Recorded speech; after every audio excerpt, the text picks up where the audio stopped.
Hermanos y amigos, bienvenidos a El Camino hacia la Sabiduría. El día de hoy continuaremos meditando en las verdades de la Palabra de Dios en el libro de Proverbios. Así que prepare su Biblia, mente y corazón y caminemos juntos en el camino hacia la sabiduría.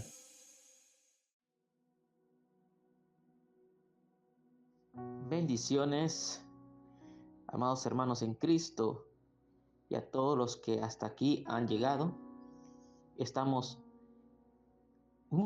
pero muy pronto a terminar nuestro gran desafío, camino a la sabiduría. Y hoy, en este hermoso día, vamos a dirigirnos al capítulo 29 y lo vamos a resumir en 4 puntos muy importantes que se detiene en este texto. Puntos importantes que se definen mucho en la forma de gobernar, la familia, y también en la forma de llevar una vida sabia, y también el principio de la palabra de Dios. Y empezando de la forma de gobernar, lo vamos a dividir en 2 partes y encontraremos qué es lo que sucede cuando hay un mal gobierno. Puede referirse a un gobierno político o reinado, o a veces puede definirse también en el gobierno en cuanto a las empresas y también al gobierno dentro de la iglesia. Todo va definido a cómo se debe de gobernar o cuando mal se gobierna. Vamos a empezar hablando en el primer punto de la forma en cómo, qué es lo que pasa cuando se gobierna mal. En el versículo 2 del capítulo 29, el inciso B dice: Mas cuando domina el impío, el pueblo gime.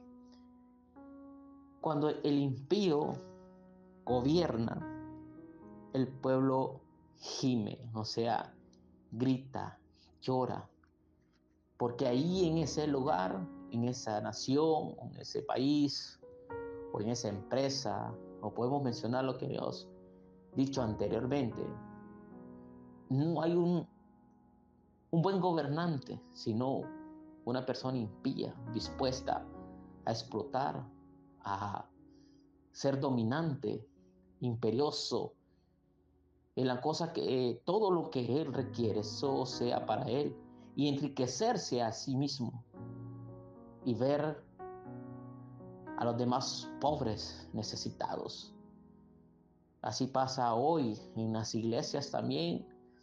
El gobernar de muchos hombres en la autoridad que han entrado en la etapa de la anarquía, en cuanto han llegado a imponerse que ellos son los gobernadores de la iglesia, que ellos son los que imponen y explotan y se enriquecen a causa de sus ovejas. Ustedes podrán verlo sin más detalle, como muchos hombres llamados apóstoles, que se dicen apóstoles, se enriquecen a sí mismos a través de las ofrendas y diezmos y otras ofrendas que logran sacarles a sus miembros de iglesia. Ya la iglesia para ellos se formó una empresa para hacer riquezas, para formar sus bienes, para hacerse sus viajes. Muchos hoy que están al frente de la iglesia han perdido la ruta, cómo se debe de gobernar como hijos de Dios. Y lo vemos bien claro en la actualidad. Y miren lo que dice en el versículo 4. Mas el que exige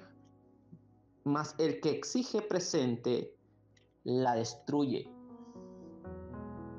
Eso es lo que venía hablando hace poco, de aquellos que exigen para sí mismo, que le exigen al pueblo, que les exigen.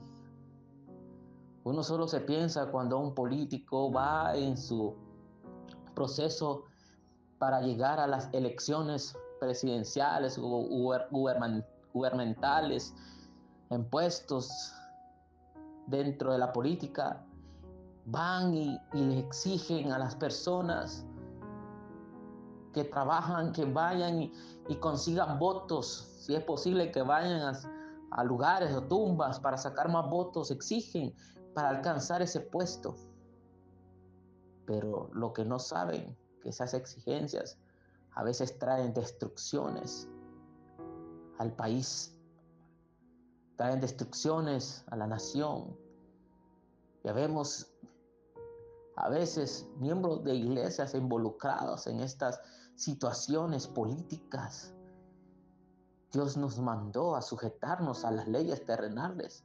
Sujetarnos es una palabra muy firme, pero no a servirles, no ponernos al favor de ellos o buscar el favor de ellos, porque todo esto seremos parte de su destrucción. Porque cuando miramos que cae preso un cierto político y uno dice, y yo trabajé con él, estamos viendo la destrucción de una persona que exigía para él, pero al final le trajo destrucción. Y eso a veces nos corrige como hijos de Dios que no debemos de estar en esos lugares políticos. Mira lo que dice también el versículo 7. Mas el impío no entiende sabiduría. Claro que sí. Imagínese un gobernante queriendo recibir consejos sabios. ¿Cree que va a aceptarlo? Claro que no. Aunque usted le esté hablando de un buen consejo a alguien, mira, haz esto, Dios te ha llamado para esto. Hubo un pastor que llegó a visitar una muy conocida, famosa, Marilyn Monroe, un predicador, y le dijo enfrente, le dijo, Dios me haya mandado a predicarte la palabra de Dios. Mas ella le dijo que para ella no existía un Dios, que para ella solo era ella. Y esta mujer no quiso escuchar palabras que podían darle una mejor vida, porque no entienden esto. El impío está sosegado en hacer la maldad día a día. Están pensando en qué haré mañana para explotar, qué haré mañana para hacer una maldad, qué haré mañana. Solo es maldad. Y así pasa en muchos gobernantes y así pasa muchos en el liderazgo de la iglesia. Pensamos más en hacer el mal que hacer el bien, porque a veces escuchamos la palabra, pero no la escuchamos sabiamente, porque no abrimos el ojo, el oído espiritual, perdón. Es ahí donde fallamos. Y a veces eso es lo que lleva al fracaso. Sigue el versículo 8.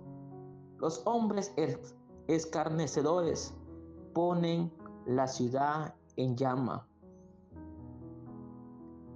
Y miren lo que dice también en versículo 12, refiriéndose a eso mismo. Si un gobernante atiende palabras mentirosas, todos sus servidores serán impíos. Estos dos textos, los versículos, comparé de forma de que el hombre escarnecedor pone la ciudad en llama. Imagínense un gobernante guiado por personas mentirosas. Prácticamente esos son los que llama a una ciudad en llama, en peligros, donde más hay corrupción, anarquía, donde se enriquecen porque miran que el que está al frente es guiado de forma escarnecedora o mentirosa. Entonces los que lo siguen a él los que están debajo de él harán lo mismo. Y quien sufre en ese caso es una nación, es una ciudad. Si nos retenemos en el tiempo del Antiguo Testamento, cuando los reyes que Dios ponía se salían del orden de lo espiritual y empezaban a gobernar por su propia cuenta, de forma que oprimían al pueblo, traían calamidades, traían tristeza al pueblo, destrucción. ¿Cuántas veces el pueblo de Israel, por malos reyes o por malos gobernantes o por hombres que estuvieron al frente del pueblo de Israel, no gobernaron bajo el poder de Dios? ¿Cuántas veces el pueblo cayó en esclavitud? Muchas veces. Muchas veces el pueblo cayó en destrucción, en muerte, porque los reyes y gobernantes de ese tiempo no se dejaban guiar por Jehová de los ejércitos. Dios les ponía profetas, hombres que les hablaran a ellos y les orientaran por dónde caminar, mas ellos se salían. Ahora nosotros tenemos la palabra de Dios y nos compete orar por estos hombres gobernantes para que ellos puedan gobernar nuestra nación. A veces nosotros culpamos al hombre que gobierna, pero recordemos que son hombres impíos. Así como Dios pone gobernantes, también Dios los quita. Pero no somos nadie para saber si va a gobernar bien o mal. Por esa razón en el pueblo de Dios pasaba esto. Y en la actualidad, los gobernantes están hoy en la actualidad. Los gobernantes están emprendiendo un fuego de quién es el más mejor de todos los gobernantes. El que gobierna mejor, el que quiere alcanzar más altura política, peleando entre ellos. ¿Por qué sucede esto? Porque sabemos que son guiados los que están abajo, hombres mentirosos, y que le meten a los gobernantes la forma de poder aniquilar más seres humanos. Pues nosotros nos compete orar por ellos. Y qué importante es cuando se gobierna bien. Y el punto número 2, en cuanto a los gobernantes, y nos alegra porque cuando el que está al frente lo está haciendo bien. Dice, volvemos al versículo 2, dice, cuando los justos dominan, el pueblo se alegra. Wow. Imagínese una nación bien gobernada por un hombre temeroso de Dios, por un hombre sometido a Dios. Cuánta alegría no abriría en un pueblo, cuánta alegría se extendería por todos los rincones de una nación. Pues eso no es lo que nos está pasando a nosotros como Honduras o otras naciones. Ahorita actualmente se habla mucho del presidente de El Salvador por su forma de gobernar, por su forma de llegar el principio de él, como el temor a Dios, cómo lo está haciendo, como una nación donde está oprimida por grupos delictivos, ahora pueden andar en las calles y pueden estar tranquilos. No estamos asegurando que siempre hay delincuencia, porque todavía una nación perfecta no la es, porque no le existe. Pero para lo que El Salvador era en aquel tiempo, para la actualidad, muchos hablan del que está al frente. Ahora otros presidentes quieren copiar lo que él hace. Difícilmente se logra, porque dentro de este mundo, vivimos en un mundo de pecado, que el pecado va creciendo poco a poco y la maldad va creciendo más y más y más. Difícilmente encontraremos eso. Mas la palabra de Dios nos dice más bien que la maldad va a crecer, donde el hijo matará a su padre matará a su hijo, pero una guerra. Estos principios de paz que a veces hay en algunas naciones solamente es una caricia de lo que viene. Pero qué bien, podemos tomar el ejemplo de esta nación del Salvador cuando se gobierna con justicia. Claro que un pueblo se alegra. Y en el versículo 4, mire lo que pasa también. El rey con el juicio afirma la tierra. El que da con juicio las cosas correctas afirma una tierra. No quiero seguir con esto, pero es importante reconocer que un presidente afirmó una tierra a través de justicia, donde se paró al frente de muchas leyes que pedían que cubriera a la gente mala. Mas él decía, ¿por qué a la gente buena no hay justicia? Y para la gente mala sí hay justicia. Y él con su justicia empezó a firmar una tierra. Así es que se logra.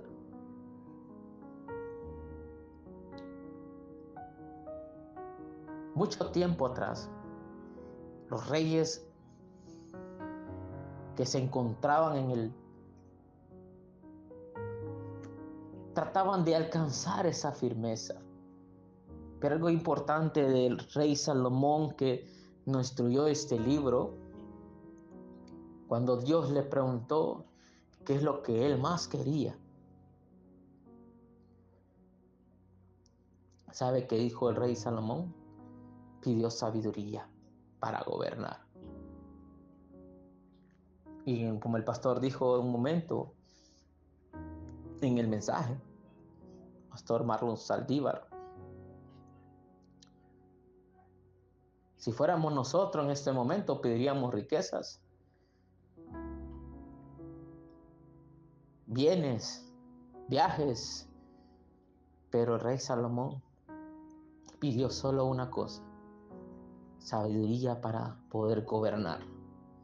De los pocos reyes que pidieron cosa alguna así para poder gobernar, más bien se salían de los principios de la ley de Jehová y hacían lo que ellos querían.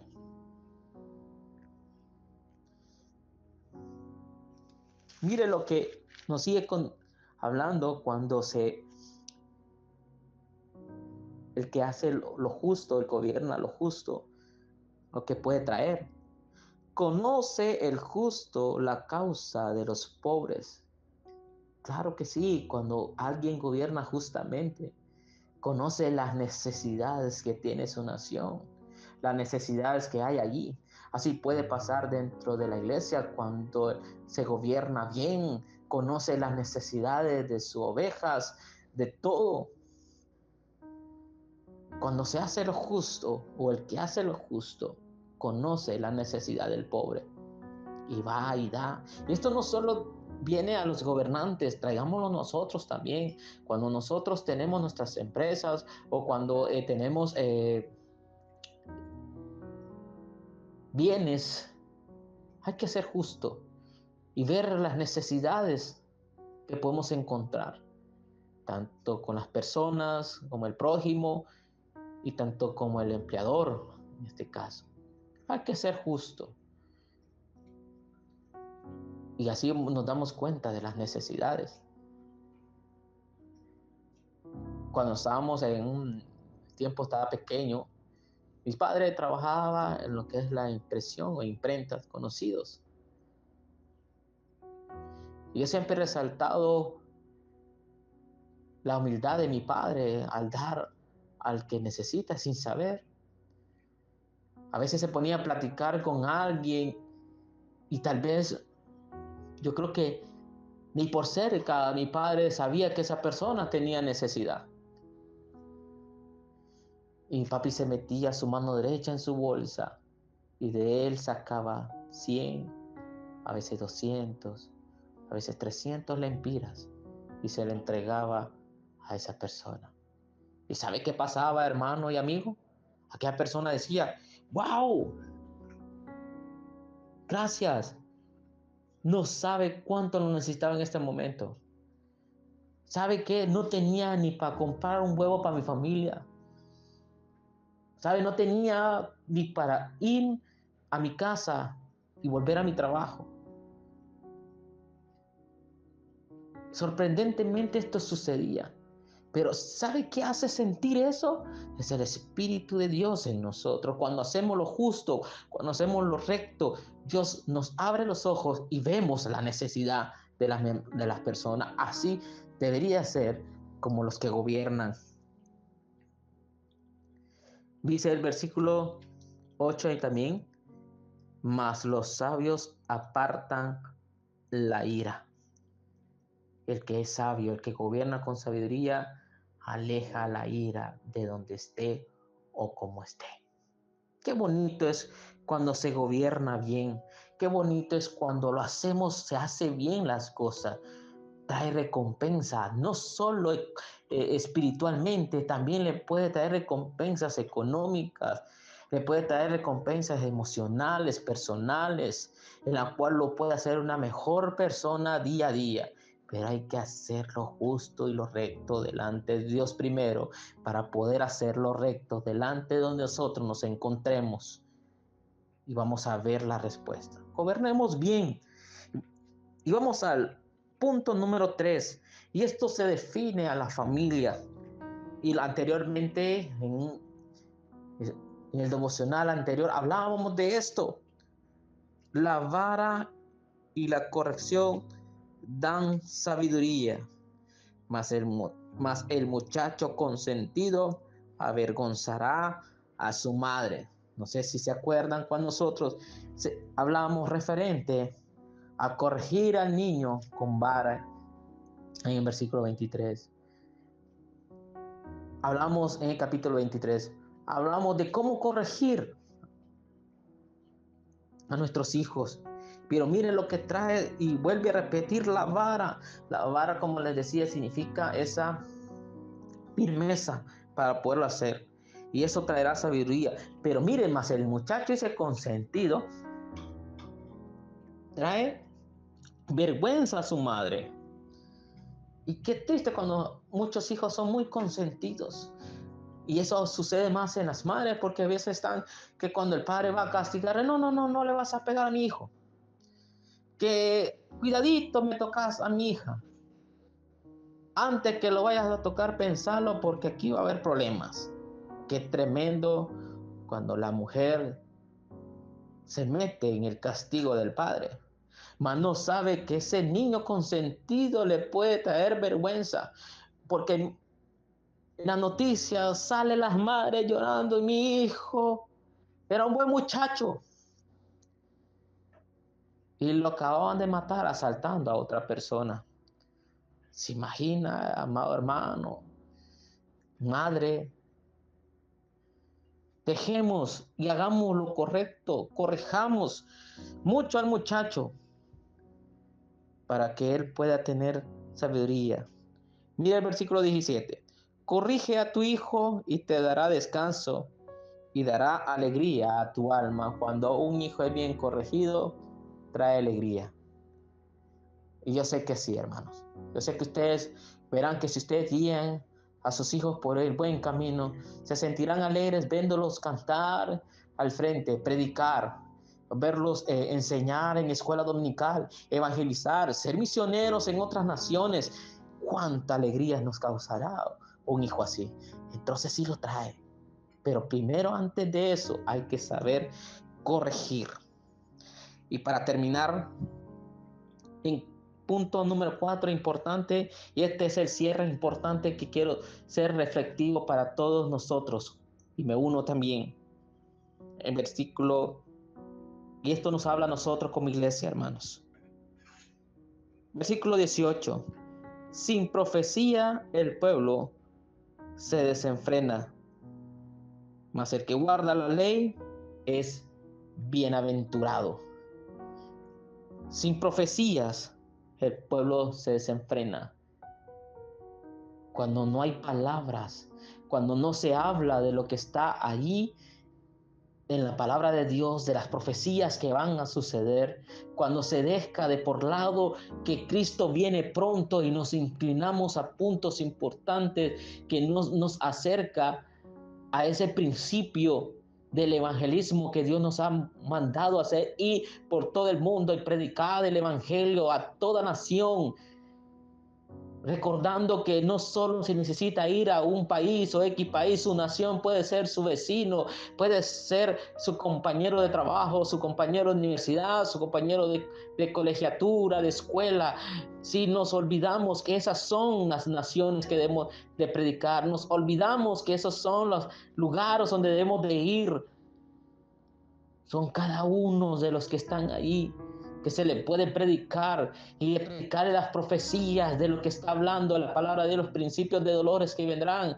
Hoy muchos nos quejamos que el sol nos quema, pero recordemos que son profecías puestas por Dios en la palabra que dan el principio que Cristo viene pronto. Es el momento que prediquemos, como decía Pablo, la sana doctrina. ¿Y cuál era la sana doctrina que Pablo predicaba? Era el Cristo viviente, el Cristo que fue a la cruz del Calvario, el Cristo que se levantó entre los muertos. Esas son las profecías que debemos de predicar hoy más que nunca. Estaba con un grupo de varón y decían, si esta es la calor que está hoy, no me imagino el infierno. Y le dije, ¿sabe qué? Va a ser peor. Pero ¿sabe? Ese va a ser por una eternidad. Imagínese usted en ese lugar eterno. Pero ¿sabe qué? Dios tiene algo importante en su vida, que la cual entregó a su Hijo a morir en la cruz del Calvario para que usted pudiera ser alejado de ese lugar del infierno, porque si usted cree en Él, usted reinará en el reino de Dios y no sufrirá del infierno. Esos son los momentos que nosotros debemos de predicar la palabra de Dios, porque el que guarda la ley, o sea, la palabra de Dios, es bienaventurado. Hay bienaventuranzas, bonanzas, hay palabras en nuestras bocas para poder predicar de la palabra del Señor. Hermanos, no nos olvidemos de este último punto, el más interesante, que yo lo guardé para el final. Lo importante de gobernar, de ser un buen padre, una buena madre, lo importante de lo malo que se puede hacer, eso lo podemos abstraer a nuestras vidas. Pero este punto nos va a llevar a ver la necesidad de dentro de nuestra familia. ¿Quién puedo yo alcanzar para que sea salvo? A veces nos olvidamos también que dentro de nuestra familia no hay seres que no han conocido de Dios, y no nos detenemos a predicarles a ellos. Empieza ahí, amigo, empieza ahí, hermano en Cristo, con tu familia. Predica desde ahí y te darás cuenta de lo que estás logrando. Una alma para Cristo. Me gustaba una vez un programa muy bonito, y que decía que si un miembro de la iglesia traía a un amigo, a un familiar, ¿cuánto habrían en la iglesia? Y se hacía un cálculo de los que estaban en ese momento, y decíamos, hay 50 miembros dentro de la iglesia. ¿Cuántos vendrían? Serían 100. Y si esos 100, 20 conocen de Cristo, 20 son miembros de la iglesia, ya hay 70. Y esos 70 traería 140 más personas. Y así es como se va sumando para el reino de los cielos.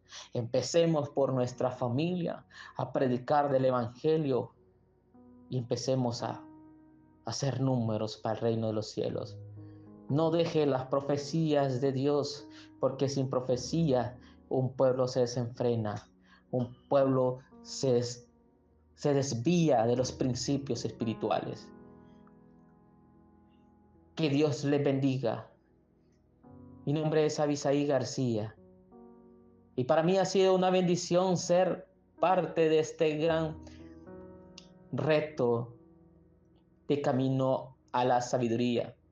Ha sido de mucha bendición y espero que ustedes lo hayan disfrutado y que hayan tenido su Biblia a la par y apuntado lo que más es importante para sus vidas. Les esperamos el día de mañana, ya próximo a culminar este gran reto. Que el Señor les bendiga.